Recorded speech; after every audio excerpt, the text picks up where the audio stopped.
चर्चा काल परिवर्तन की चल रही है। 6 काल होते हैं, षट काल परिवर्तन। प्रथम, द्वितीय, तृतीय, चतुर्थ, पंचम। ये कौन सा काल चल रहा है? इसके बाद छठे के बाद 6 के बाद 7 आते हैं? नहीं आते हैं। फिर समझ गई, हर साल चतुर्मास करवाते हो। टोड़ा में हर साल चतुर्मास होता है किसी ना किसी का। छठे के बाद फिर छठा, फिर पंचम, चतुर्थ, तृतीय, द्वितीय और प्रथम। ये कौन सा काल चल रहा है? बोलिए ना। देखो कुछ लोग तो बोल रहे हैं, कुछ सोच रहे जो माता जी कह देंगी वही मान लेंगे। ये पंचम काल चल रहा है, लेकिन आज टोड़ा आने पर ऐसा लग नहीं रहा कि पंचम काल चल रहा है। ऐसा लग रहा है कि चतुर्थ काल चल रहा है। पंचम काल चल जरूर रहा है, लेकिन इस समय भी धर्म और धर्मात्मा की संख्या बढ़ रही है। धर्म ऊपर की तरफ जा रहा है। एक समय था बीच में जब 25 साल में एक पंच कल्याणक होता था। कुछ बीच में समय ऐसा आया था जब 25 साल में पूरे भारत में एक पंच कल्याणक होता था। तो जहां जहां तक समाचार जाते थे, वहां के लोग अपनी गाड़ी, बैलगाड़ी में खाने पीने का सामान भर के और पंच कल्याणक देखने जाते थे। खाने पीने का सामान साथ लेके वहां टेंट लगा देते थे। कच्ची जमीन होती थी और वहां रहते थे और खूब अच्छे से पंच कल्याणक देखते थे। 5 दिन में एक दिन किसी की तरफ से भोजन हो जाता था, वो जीमण हो जाता था, बस हो गया, है ना। और अब एक साल में कितने, एक पंडित जी एक साल में 25 पंच कल्याणक करा देते हैं। एक पंडित जी, और 100 पंडित जी मान लें तो कितने हो गए? 2500 पंच कल्याणक हो रहे हैं। तो पहले धर्म ज्यादा था कि अब धर्म ज्यादा है? हाँ, अब बहुत ज्यादा परिवर्तन आया। पहले की बुजुर्ग महिलाएं कोई पूजा नहीं करती थी, बस हाथ जोड़ी और वापस आ गई। कारण क्या था? कारण ये था कि मुनियों का होना बंद हो गया था। बहुत इक्का दुक्का कहीं जंगल में मुनिराज मिलते थे। जब तक श्रावक को साधु नहीं मिलेगा, तब तक धर्म की परंपरा आगे बढ़ने वाली नहीं है। क्योंकि गृहस्थी एक ऐसी चीज है जिसमें घुसने के बाद धर्म याद नहीं आता है।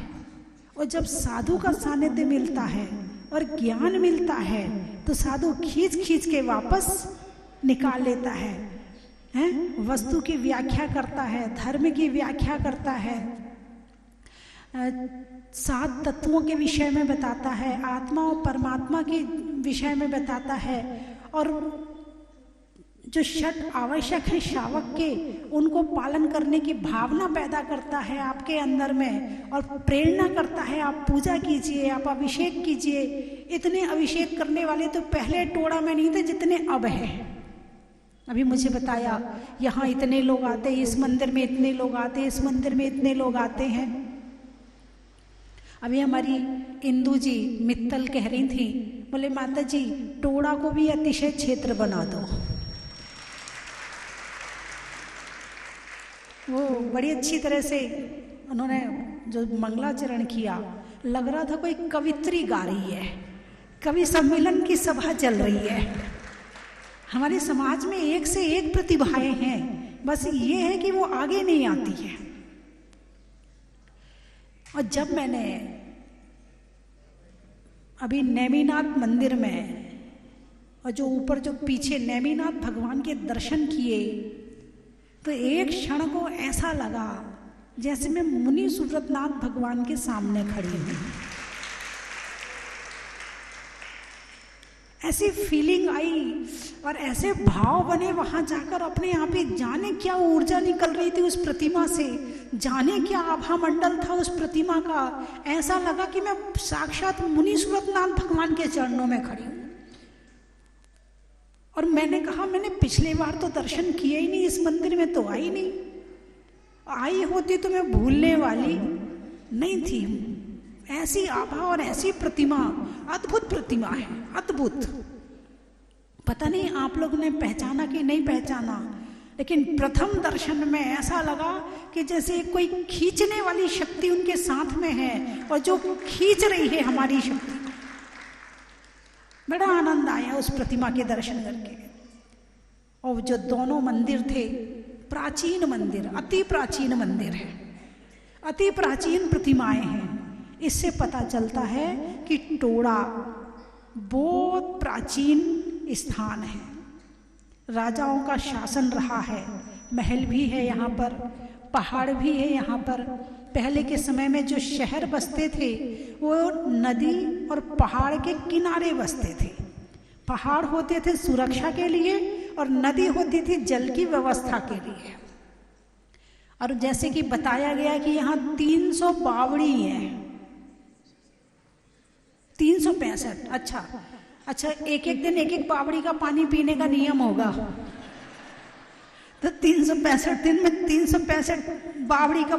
लोग कहते हैं ना, घाट घाट का पानी पीना चाहिए, तो शायद टोड़ा में ऐसी कहावत होगी, बावड़ी बावड़ी का पानी पीना चाहिए। बंधुओं, पंचम काल भले ही है, लेकिन धर्म अभी अपनी चरम सीमा पर है।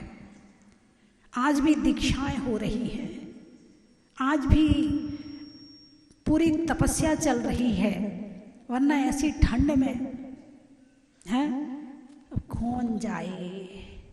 अब माता जी ऐसी ठंड में आ रही हैं, अब हम नहीं जाएंगे तो अच्छा नहीं लगेगा। बोलिए, ऐसा सोच के कौन कौन आया है? अच्छा, ऐसा सोचकर कौन कौन नहीं आया है वो तो हाथ उठा लो। सोचकर ऐसा नहीं आए तो हाथ उठा लो, तो जो बाकी बचेंगे अपने आप पता चल जाएंगे, हैं? अब आप देखो, पीपलू वाले, केकड़ी वाले वहां से यहां तक आ गए, आपको तो यहां से यहीं तक आना है। बंधुओं, पंचम काल में जन्म लिया, ये हमारा भाग्य है। लेकिन इस पंचम काल में भगवान की भक्ति कर रहे हैं, जिनवाणी का स्वाध्याय कर रहे हैं, प्रभु की वाणी सुन रहे हैं, गुरुओं की सेवा कर रहे हैं, देव पूजा, गुरु उपासना, स्वाध्याय, संयम, तप और दान कर रहे हैं, ये हमारा पुरुषार्थ है। क्या कहा? पंचम काल में जन्म लेना ये मेरा हमारा भाग्य है, इतना आगे बढ़ जाना ये हमारा पुरुषार्थ है। जन्म लेने को तो कहीं भी ले सकते थे, दुनिया में अफ्रीका भी है, अमेरिका भी है, चीन भी है, जापान भी है, कहीं भी जन्म ले सकते थे। लेकिन कहाँ जन्म मिला आपको? भारत में। कौन से कुल में जन्म मिला आपको? जैन कुल में, जहाँ पर आपको आत्मा और परमात्मा की बात बताई जाती है, जहाँ पर आपको संस्कार अच्छे दिए जाते हैं, जहाँ अहिंसा धर्म की बात बताई जाती है, जहाँ सत्य की राह दिखाई जाती है, ऐसा जैन कुल में जन्म मिला। इससे बड़ा पुण्य दुनिया में कुछ और हो ही नहीं सकता है। और इतना मिलने के बाद भी यदि कुछ नहीं किया तो फिर मैं कुछ नहीं कहूंगी। चर्चा अपनी चल रही है चक्रवर्ती के 16 सपनों की, सम्राट चंद्रगुप्त के 16 सपनों की और भरत चक्रवर्ती के 16 सपनों की। दोनों के लगभग स्वप्न बराबर से हैं, उनका फल बराबर सा है, क्योंकि दोनों के फल पंचम काल को बता रहे हैं कि पंचम काल में क्या क्या होगा। कल मैंने सम्राट चंद्रगुप्त के विषय में काफी विस्तार से बताया था। सम्राट चंद्रगुप्त जैन थे, चाणक्य जैन था, ये जैन धर्म का पालन करने वाले थे। और मैंने कल भी बताया था कि ये अक्सर पढ़ाया नहीं जाता है कि चंद्रगुप्त जैन थे। हाँ, ऐसा तो बताते हैं, उनकी मृत्यु तो नहीं बताते हैं, ये बताते वो जंगल में चले गए थे। इतना तो बताया है कि वो जंगल में चले गए थे, जबकि उन्होंने भद्रबाहु स्वामी से दीक्षा ग्रहण करी है। और गोमटेश्वर में चंद्रगिरी पर्वत पर उनकी समाधि हुई है। उन्होंने अपनी गुरु की सेवा करी है। वो जो आप समाधि भावना पढ़ते हैं ना, चंद्रगुप्त सम गुरु सेवा का पाठ हृदय भर दो, ये वही चंद्रगुप्त है, सम्राट चंद्रगुप्त, ये वही चंद्रगुप्त है। चंद्रगुप्त सी गुरु सेवा का, भद्रबाहु सम गुरु हमारे, हमें भद्रता दो, और चंद्रगुप्त सी गुरु सेवा का पाठ हृदय भर दो। तो इसका मतलब ये है, यदि गुरु की सेवा करना सीखना हो तो किससे सीखो? सम्राट से।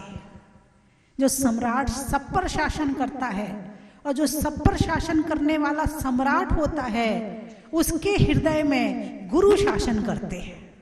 तभी तो समर्पण आता है, तभी तो भक्ति आती है।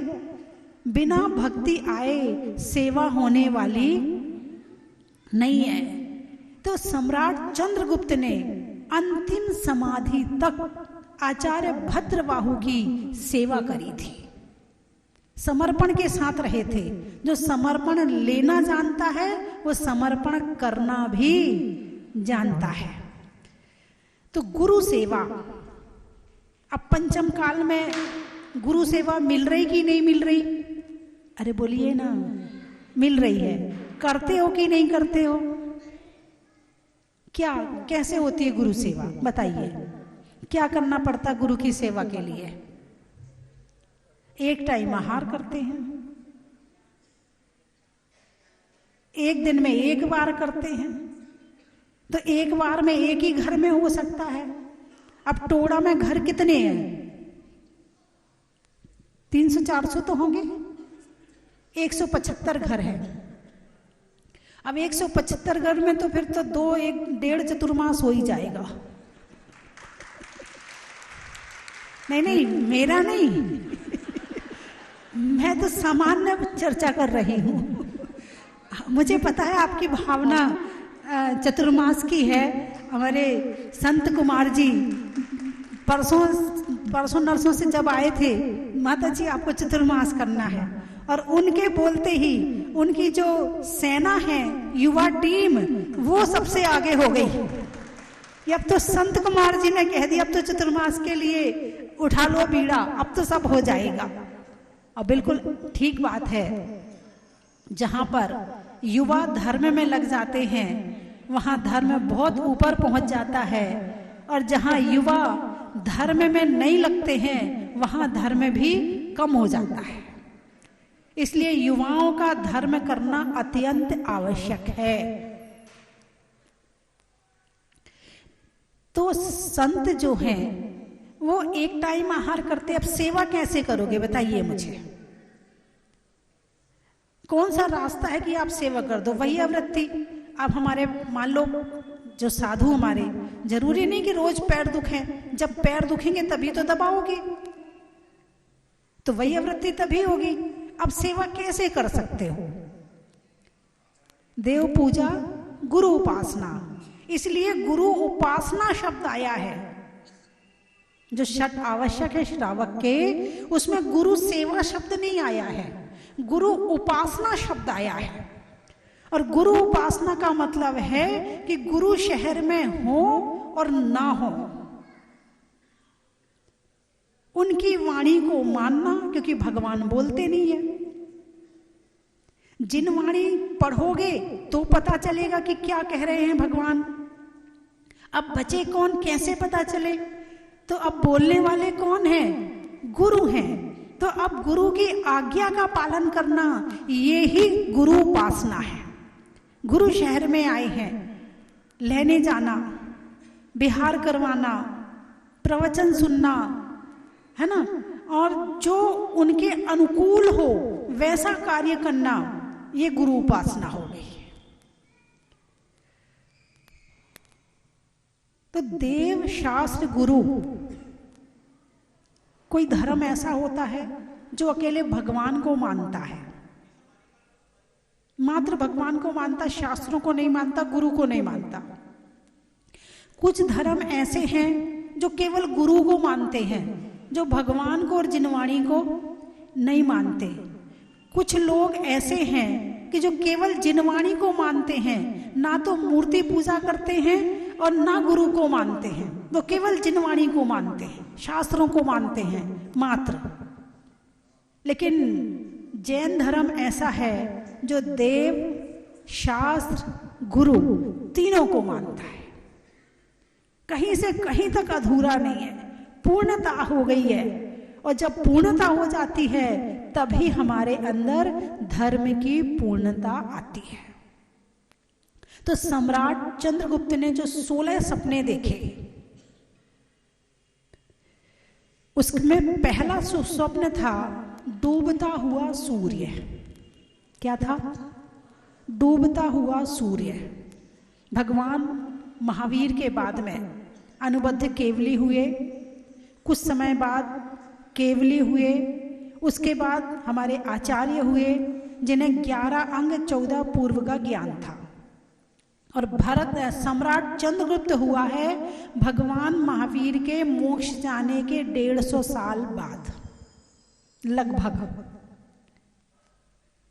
पूरा मत लेना, लगभग 150 साल बाद सम्राट चंद्रगुप्त हुआ है। तो उस समय जो स्वप्न देखा कि डूबता हुआ सूर्य, इसका मतलब ये है कि धीरे धीरे धीरे धीरे करके जो ये श्रुत ज्ञान है वो कम होता चला जाएगा, कम होता चला जाएगा। मतलब 6 महीने तक शास्त्रों की होली जलाई गई थी, इतने शास्त्र थे। अभी जो बचे हैं आप इनको ही पढ़ लो तो बहुत बड़ी बात है, लेकिन 6 महीने तक यूं डालते रहे और वो होली जलती रही, शास्त्रों को डालते रहे और होली, इतने शास्त्र, इतना आगम था।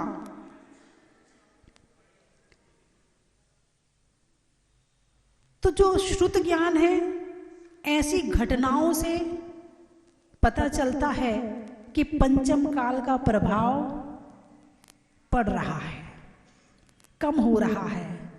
और अब जितने शास्त्र बचे हैं, क्या इनको पढ़ रहे हो आप? अब तो पढ़ लो।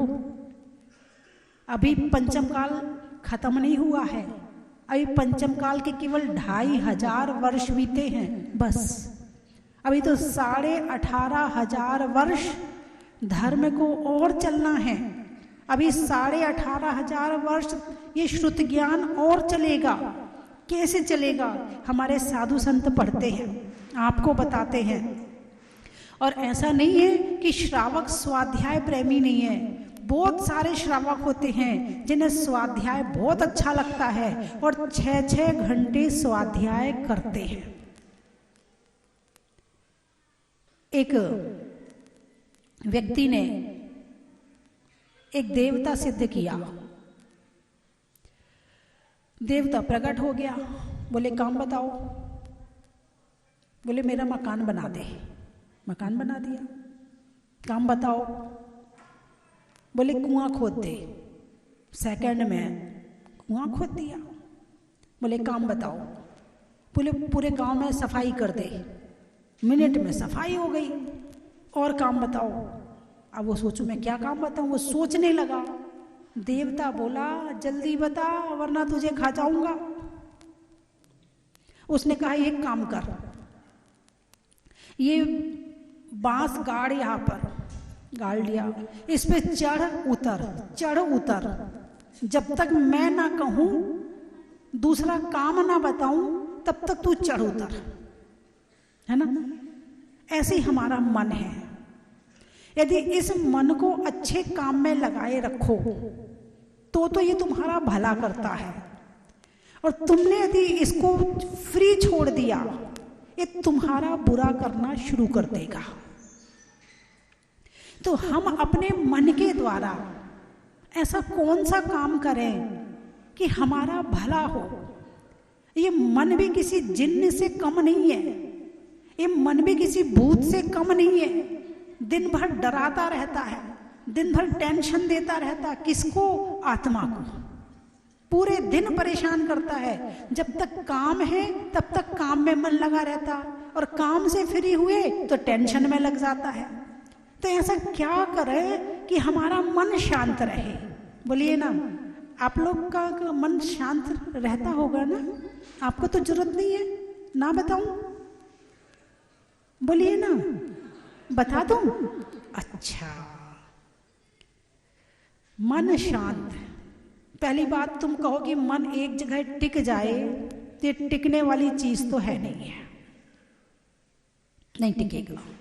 जैसे गाड़ी है, गाड़ी का क्या काम है? चलना। कहते ना, चलती का नाम, कहते हो ना, चलती का नाम गाड़ी, चलते का नाम मन। वो गाड़ी की तो फिर भी उसको बंद कर दो चाबी से। इस दिमाग का तो चाबी भी नहीं है कि इसको बंद कर दो तो रात को शांति से सो तो जाए। बिस्तर पर लेटते हो, कैसे विचार उछल उछल के आते होंगे। अरे बोलिए ना, कैसे उछल उछल के आते होंगे। और कई बार ज्यादा विचार आ जाए तो नींद भी नहीं आती है। ऐसा होता कि नहीं होता लोगों के साथ में? तो कोई चाबी है कि उसको बंद कर दो और तुम सो जाओ, फिर उठो और फिर चालू कर लो, फिर विचार करना शुरू हो जाए। रात को सोते सोते तक विचार रहते हैं, और सो के उठते हैं तो विचार हावी रहते हैं। और जैसे ही नींद थोड़ी सी कमजोर पड़ती है तो ये विचार सपने के रूप में चलने लगते हैं। ये आत्मा की जागृति का प्रतीक है। मन का सदा जागृत रहना हमारी चेतनता की निशानी है कि हम चेतन हैं। हमें किसी चाबी से ना तो बंद किया जा सकता है, ना किसी चाबी से चालू किया जा सकता है। हम सदा जागृत रहते हैं।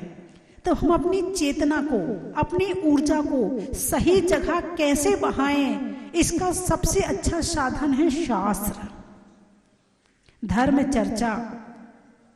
व्यर्थ चर्चा ना करो। घर में 2 जने तो होंगे ना।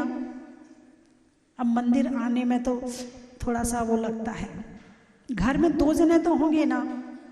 नियम ले लो, आधा घंटा बैठ करके पहले भक्तांबर का पाठ करेंगे, कभी कल्याण मंदिर का करेंगे, कभी विशापहार का करेंगे, कभी सामायिक पाठ पढ़ेंगे, कभी मेरी भावना पढ़ेंगे, कभी दुखहरण विनती पढ़ेंगे, कभी समाधि मरण पढ़ेंगे, कभी बड़ा वाला कभी छोटा वाला, और आधा घंटा स्वाध्याय करेंगे।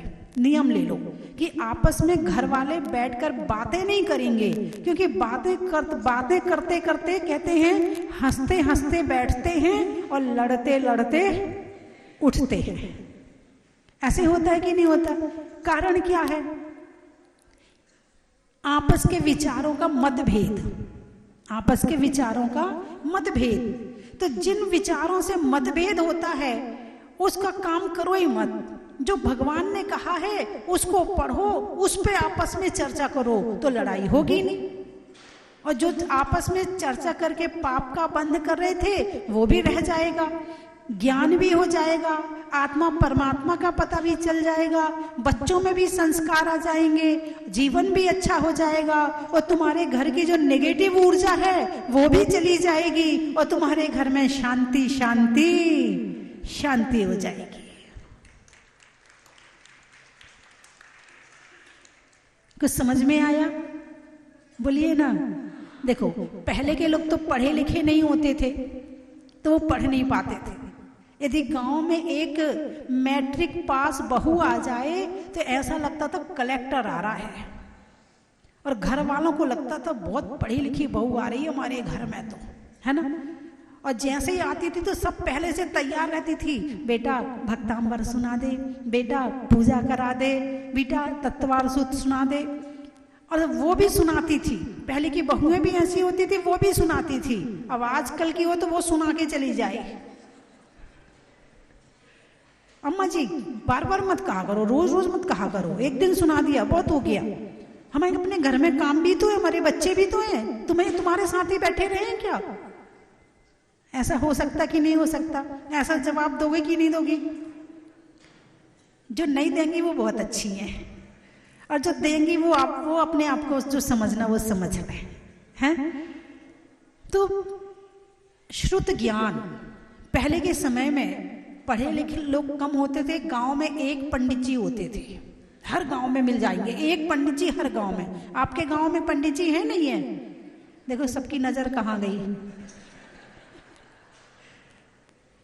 और हर जगह हर मंदिर में स्वाध्याय की गद्दी होती थी। चंद कुमार जी, हर जगह स्वाध्याय की गद्दी होती थी, और शाम को सब अपना व्यापार बढ़ा करके और अपने भोजन करके सीधे मंदिर आते थे, और शाम को खूब भीड़ होती थी स्वाध्याय में। सबको पता था नेमिनाथ भगवान कौन है, सबको पता था भगवान महावीर कौन है, सबको पता था आदिनाथ भगवान कौन, क्या उनका चरित्र है। पद्म पुराण महापुराण सब पढ़े जाते थे धीरे धीरे करके, और ऐसे करने से पूरे गांव में एक धर्म की लहर होती थी। तो यहाँ सामूहिक स्वाध्याय होता है कि नहीं होता है? नहीं होता है। पंडित जी हैं और स्वाध्याय नहीं होता है, ऐसा कैसे संभव है भाई? ऐसा मत करो। चलो पंडित जी खड़े हो जाओ। क्या आप एक मिनट, आप रात को 1 घंटे का टाइम दे सकते हैं? दे देंगे? चलिए पंडित जी के लिए तालियां बजाओ।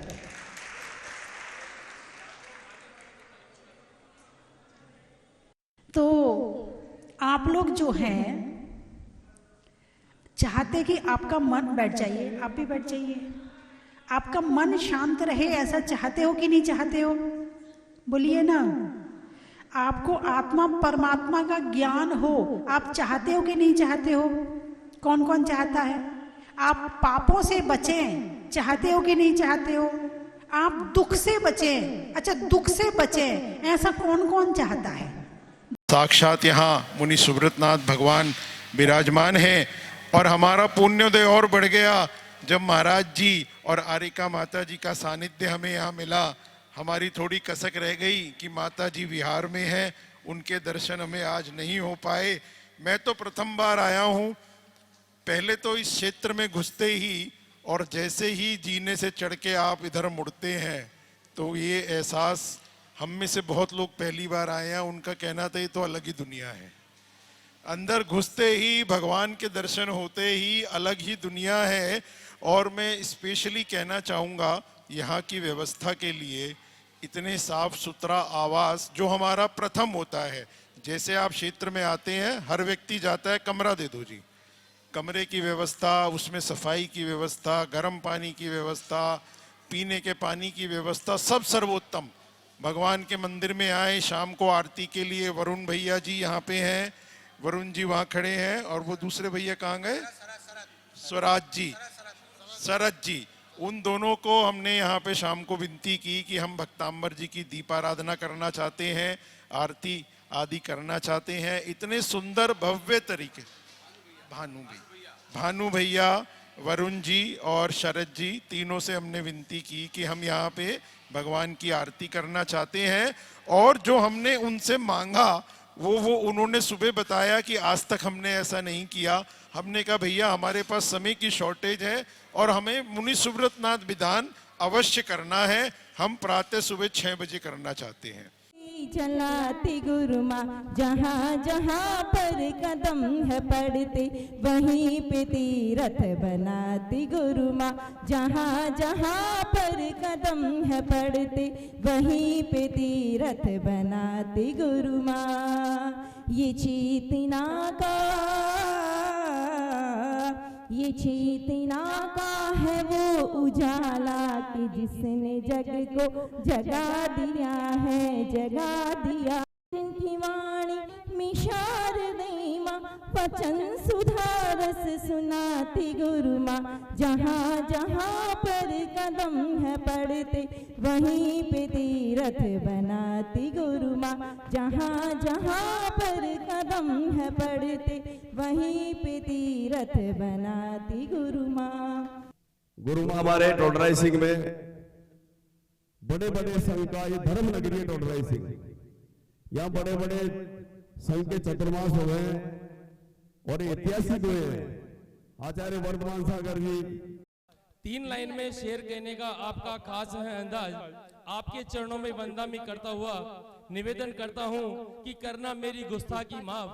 आपके श्री चरणों में वंदना करता हुआ निवेदन करता हूँ कि करना मेरी गुस्ताखी माफ, क्योंकि आपके इस अनोखे अंदाज की मैं नकल कर रहा हूँ आज। आपके इस अनोखे अंदाज की मैं नकल कर रहा हूँ आज। जय मुनि सुव्रतनाथ, जय मुनि सुव्रतनाथ, जय मुनि सुव्रतनाथ। केवल ज्ञान हुआ उजियाला, हम अरिहंत की फेरे माला। ज्ञान अनंत शक्ति के धारी, कर्म शक्तियाँ तुमसे हारी। पूजा भक्ति तेरी गाऊं, पाप नाशने शक्ति पाऊं। पाप बोझ से दबे हुए हम, कर्म भार से लदे हुए हम। जय मुनि सुव्रतनाथ, जय मुनि सुव्रतनाथ, जय मुनि सुव्रतनाथ, जय मुनि सुव्रतनाथ। माया मोह का फैला दलदल, कष्टों के मंडराए बादल। भक्तों की पीड़ाएं हर दो, निज आत्म शुद्धि का वर दो। कृपा करो तुम करुणा सागर, सुख से भक्ति की भर दो गागर। वीर जयंती शुभ दिन आया, प्रकटे भू से दर्शन पाया। जय मुनि सुव्रतनाथ, जय मुनि सुव्रतनाथ, जय मुनि सुव्रतनाथ, जय मुनि सुव्रतनाथ। ठेले पर जैसे ही बिठाया, हल्का अपना वजन कराया। शासन ले जाने को चाहा, हिले न तुम अतिशय दिखलाया। देवी अपराजिता संग में आई, खुशियाँ चहुदिस में है छाई। प्रतिमा महामनोहर सुंदर, दर्शन से मन होता अंदर। जय मुनि सुव्रतनाथ, जय मुनि सुव्रतनाथ, जय मुनि सुव्रतनाथ, जय मुनि सुव्रतनाथ।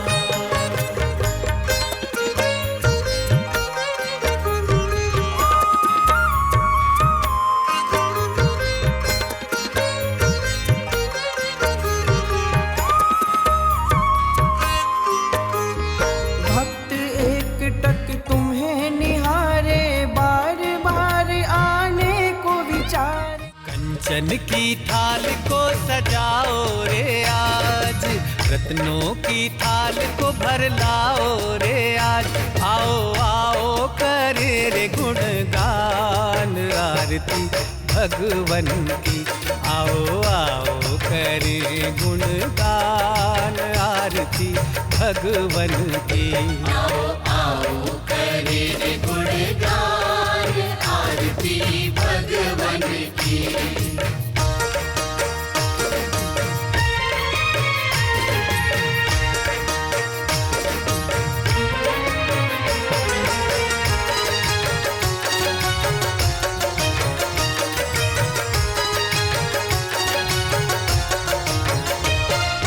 पिता सुमित्र के राज दुलारे, माँ पद्मा जी के नैनों के तारे। पिता सुमित्र के राज दुलारे, माँ महात्मा जी के नैनों के तारे। राजगृही में जन्म लियो आप, राजगृही में जन्म लियो आप। आओ आओ मनाए खुशी आज आरती भगवन की।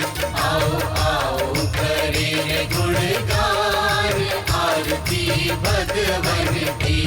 आओ आओ करे गुणगान आरती भगवन की।